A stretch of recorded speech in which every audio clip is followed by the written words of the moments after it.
Part 1.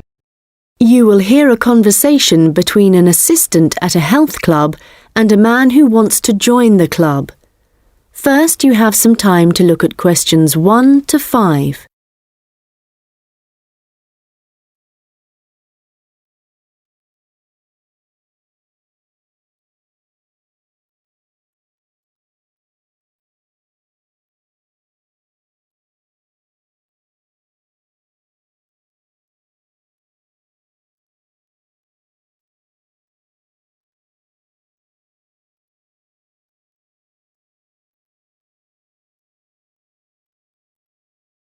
Hi, can I help you? Hello. Yes, is your club taking on new members at the moment? Oh yes, we're always interested in taking on new members. Just give me a moment and I'll get an application form. Right, here we are. So, let's start with your name. It's Harry. Okay, and your surname? It's Simons. Is that like Simon with an S? No, it's SYMONDS.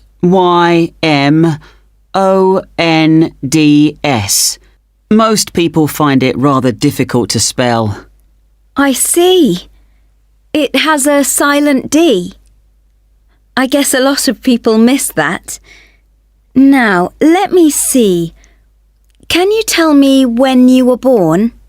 Yes, certainly. The 11th of December. Thanks. And the year? 1996. Okay, good. Now, are you thinking of becoming a full-time member? Probably not. What kind of memberships do you have? Well, we also have off-peak membership, which is between 9 and 12 in the morning and 2 and 5 in the afternoon. And then we do have a weekend membership. So a weekend membership is just Saturday and Sunday? Yes, that's right. OK. Well, that's not going to work for me. It looks like I'll have to be full-time. I'm afraid off-peak membership won't do, as I'm not free at those times, and I don't just want to be restricted to weekends. OK, I'll make a note of that. Right, we have several facilities at the club, including a gym, a swimming pool, tennis and squash courts. What activities are you planning on doing? Well, do you have badminton? Yes, we do. And table tennis? I'm afraid not. Well, not at the moment, anyway. Oh, OK. Well, I'm also very keen on swimming, so I'm glad you have a pool. I'll certainly be doing a lot of that. OK, I've got that. Will you be using the gym? No, I'm not interested in that. OK. So just let me work out what the cost will be. Yes, that comes to £450 for the year. You can choose to pay annually for the full year or monthly. It's up to you.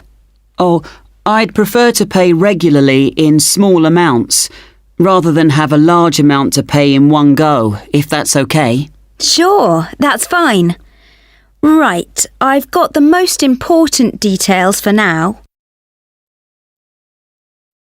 Before you hear the rest of the conversation, you will have some time to look at the questions 6 to 10.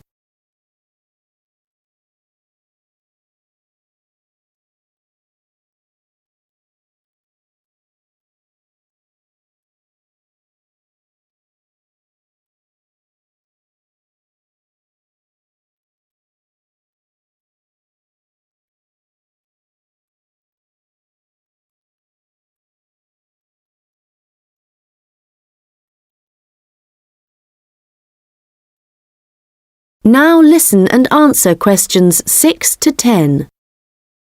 So, I'd just like to ask you a few questions about your lifestyle, if that's okay with you. Yes, that's fine. Do you do any regular exercise at the moment? Yes, I do a bit. Good. And what do you do? Well, every few days I go jogging. Yes, that's good. How long do you go for? Well, it varies. I guess it depends on how energetic I'm feeling. Yes, of course. Every little bit helps. Do you have any injuries at the moment? Well, I did break a bone in my foot playing football a long time ago, but that's all healed up now. But in the last few days, I've realised I have a bad ankle. I think I must have injured it last week, and it's a bit sore now. But apart from that, I'm fine. Right. I guess you might need to rest it for a few days to let it recover. Yes, I will. So, let me just ask you what you want to achieve by joining the club. Do you have any targets or goals? Well, I suppose my main aim is to build up my fitness level. Is that the kind of thing you mean? Yes, that's fine. All the activities you're going to be doing should certainly help you with that. OK. And could you tell me what you do for a living? Well, I was a student up until recently. OK. So what are you doing at the moment? Well, I'm a charity worker. Oh, that's fine.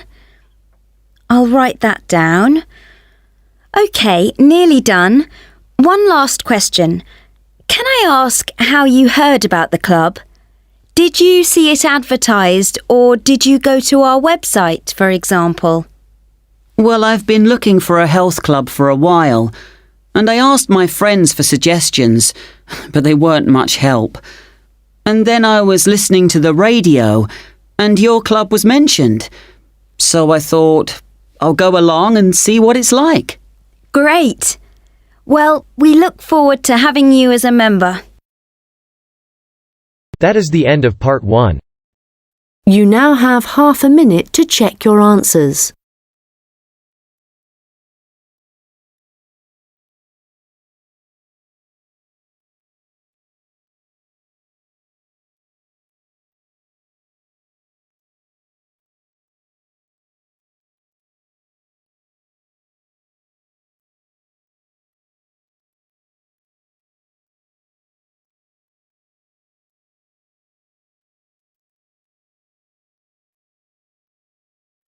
Now turn to part 2. Part 2. You will hear a hotel manager talking to her staff about the arrangements for an event to be held at the weekend. First, you have some time to look at questions 11 to 15.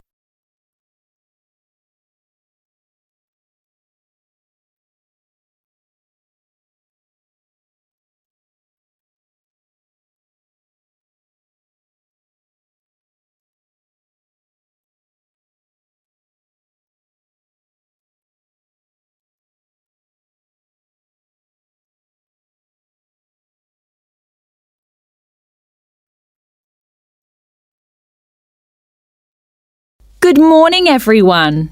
I hope you're all feeling okay after the activities of the last week or so.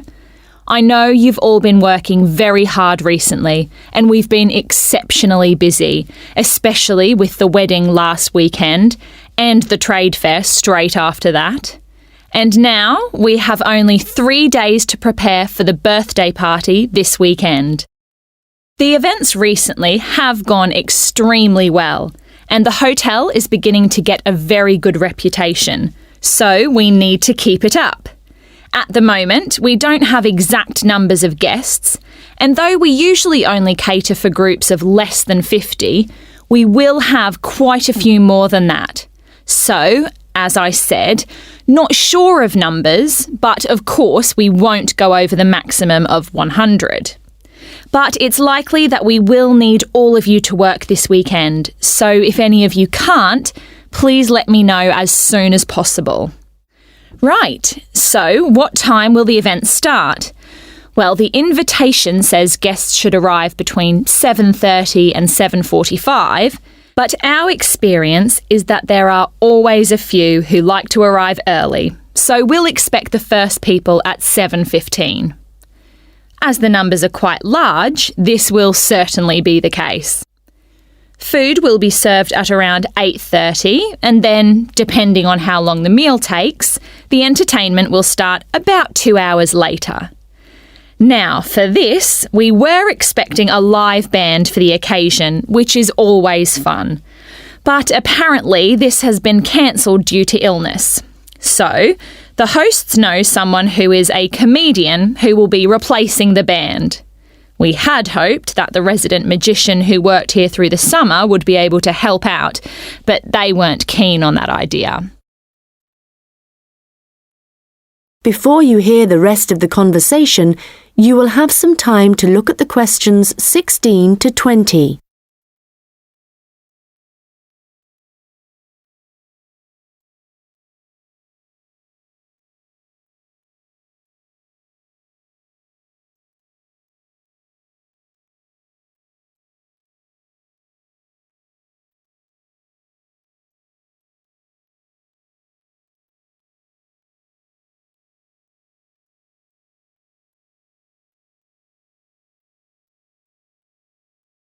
Now listen and answer questions 16 to 20.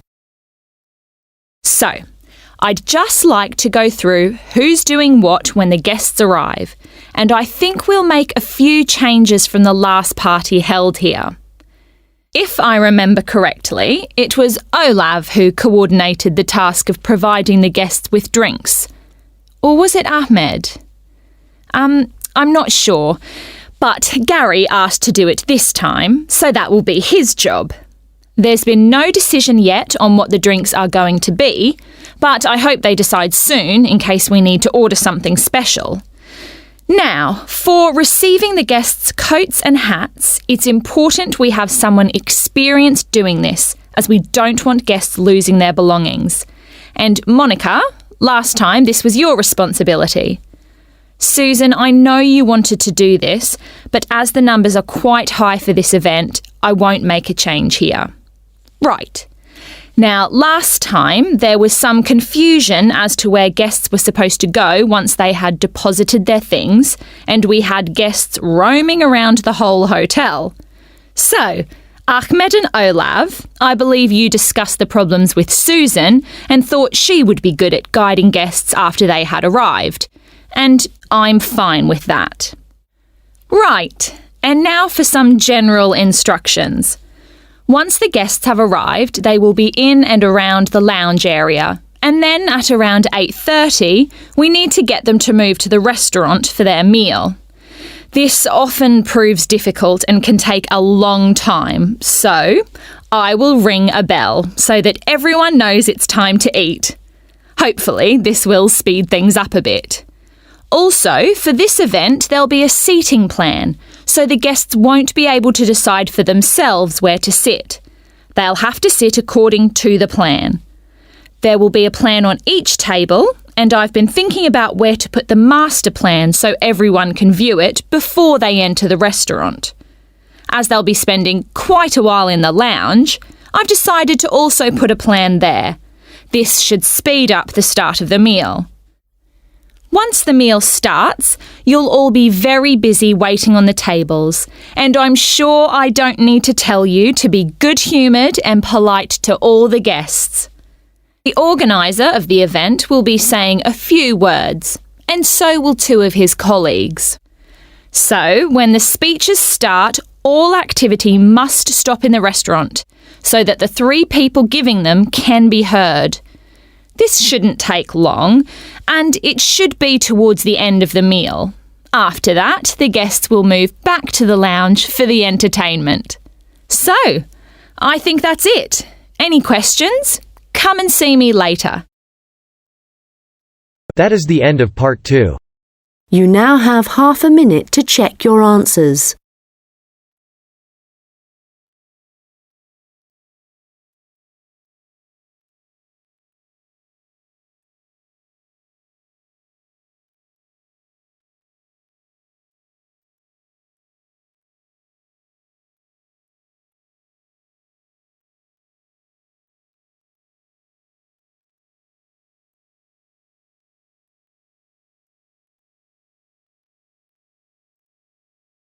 Now turn to Part 3. Part 3. You will hear two students discussing an assignment. First, you have some time to look at questions 21 to 25.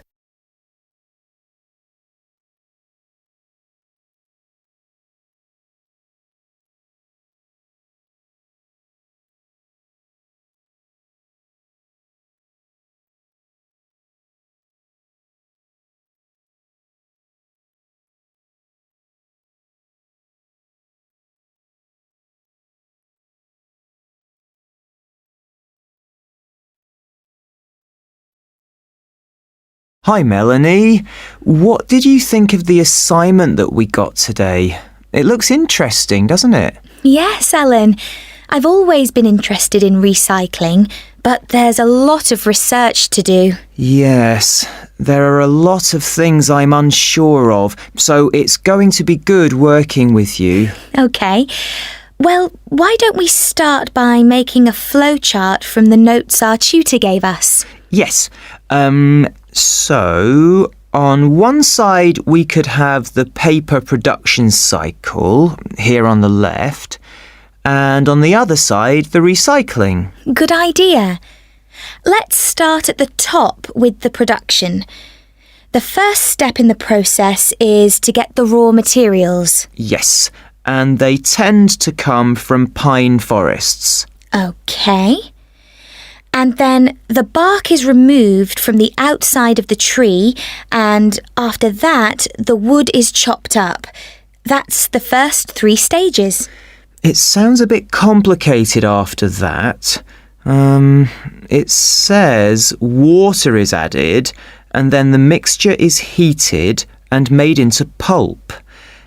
This will be the thick paste that is used to make paper. Yes, you're right, because after that they use a machine to make the paper, and we can put that right in the centre of the flowchart, because it's also where the recycled paper joins the process. Yes. So, once the paper has been produced in the machine, what happens then? Well, I think we should write print as the next step, because this is when newspapers, magazines, etc. are produced. And we could also add that they have to be distributed to stores and people's homes. Right. Then the recycling bit starts. The old paper's collected, and then it says it's taken somewhere so that someone or something can sort it. I imagine there are different kinds of paper, or things like paper clips that need to be removed. Yes. Let's have a step after that. Now, how did our tutor say they do this? Oh yes, it involves chemicals. So, how is your chemistry? Well, not very good, I'm afraid. But this is how they remove ink, so this is definitely going to need a bit of research. Right. The last step in the recycling section is similar to the last step in the production process, with heating and pulping, before the cycle begins again.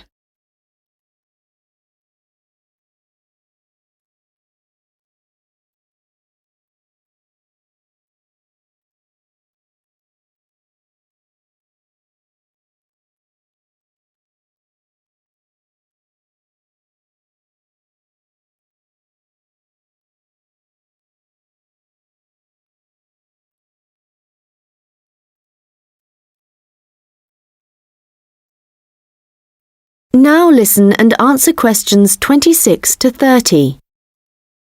So, I think going through the processes helped. Now we need to decide how we're going to do this assignment. Yes. I guess what we need to do is take the processes and divide them up between us. But we could start thinking about an introduction. Yes, OK. Well, I can start doing that. I think I have enough to go on already. Good. And there are a few areas where we need a lot more information. I think I'll start with something easy. let's say the paper collection.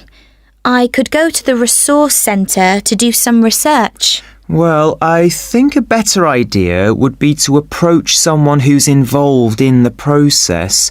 What about contacting the council? Oh, good idea. Yes, I'll do that instead. They're bound to have some information. And I know just the thing to add to our work to make it even more interesting. And what's that?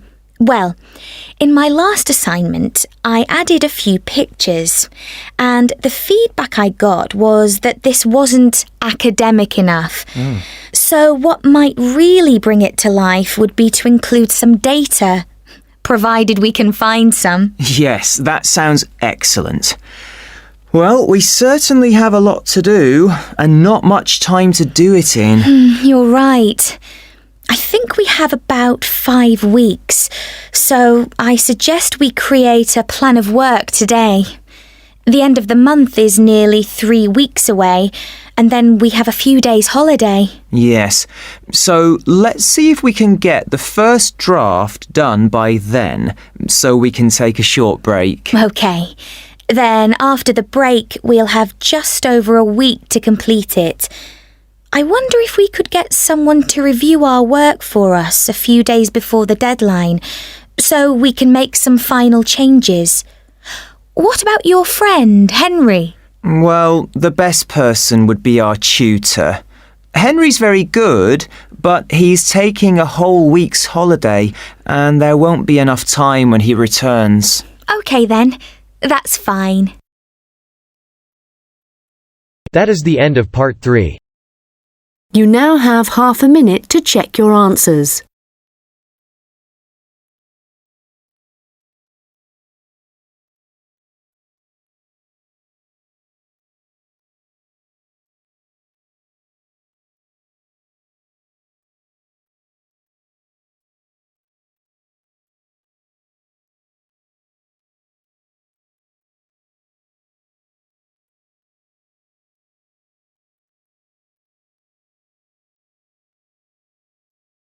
Now turn to part 4.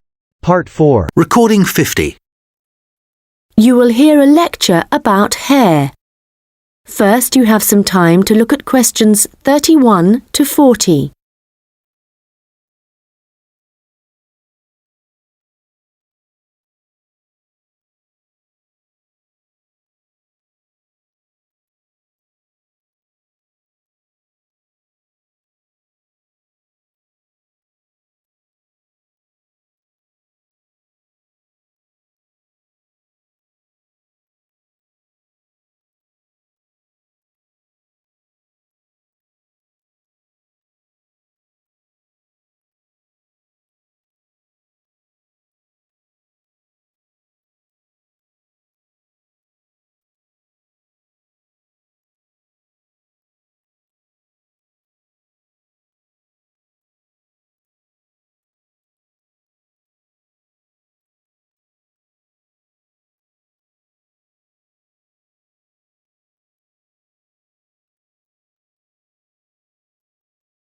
Now listen carefully and answer questions 31 to 40. Good morning, and welcome to this lecture on hair, which is a part of the human biology course. This lecture covers a number of facts about hair, its structure, and what can affect the general health of hair. So, first of all, what is hair, and why do we have it? If we look back at our ancestors, we'll see that they had a lot more hair on their bodies than we do now. And there are, or were, 2 main reasons for having hair. One is to provide warmth. But as humans have worn clothes for many years, body hair has significantly reduced. The other is for protection. And again, this isn't as significant as it was once. But hair does still benefit areas of the body, such as the head and around the eyes. Now, hair, whatever it is for and wherever it is on the human body, is composed mainly of a protein called keratin. This, by the way, is also found in fingernails.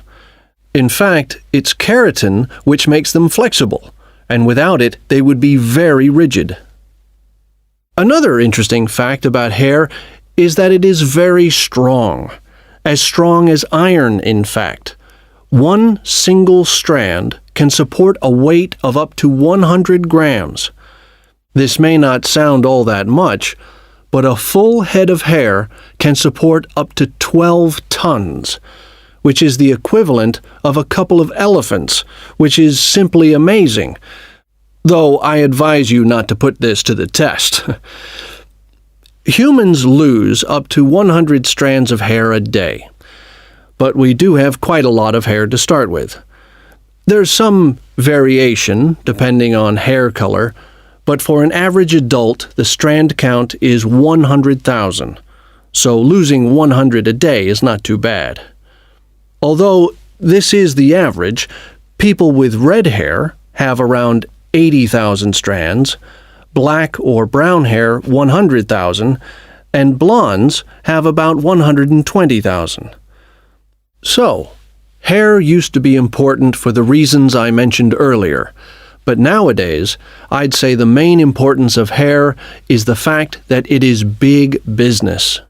Apart from the money involved in hair cutting, shaving, trimming, etc., a fortune is spent just on hair products. In the UK alone, consumers spend over £5 billion each year on these.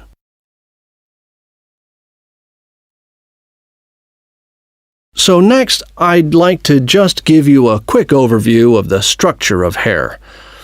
As you can see, along the length of the hair, there are three main parts, called the bulb, the root, and the shaft. A single hair is fixed at one end below the skin in the bulb.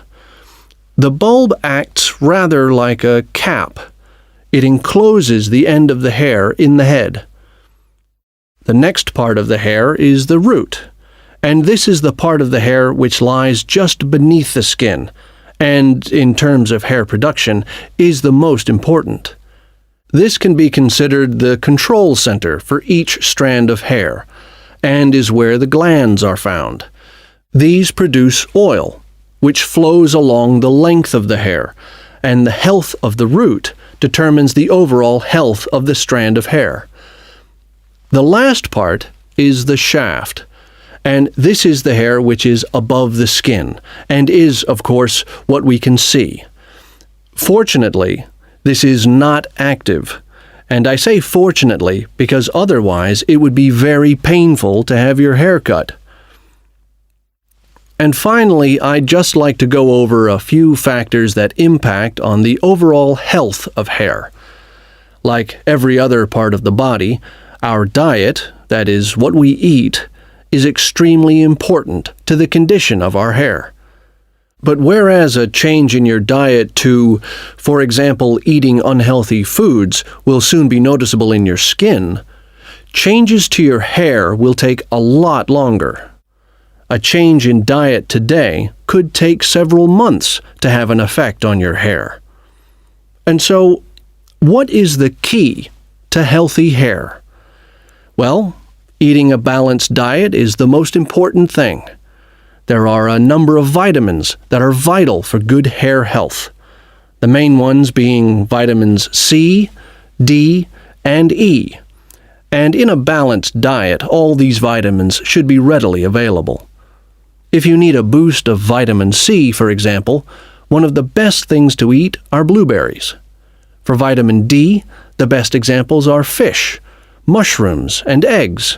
And for vitamin E, nuts and seeds. Right. So let's go on to what it... That is the end of part 4. Now you have half a minute to check your answers.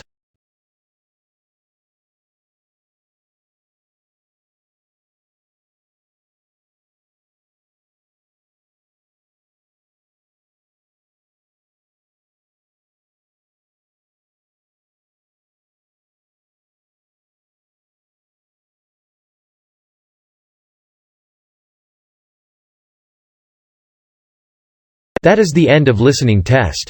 Now you have 10 minutes to transfer your answers on the answer sheet.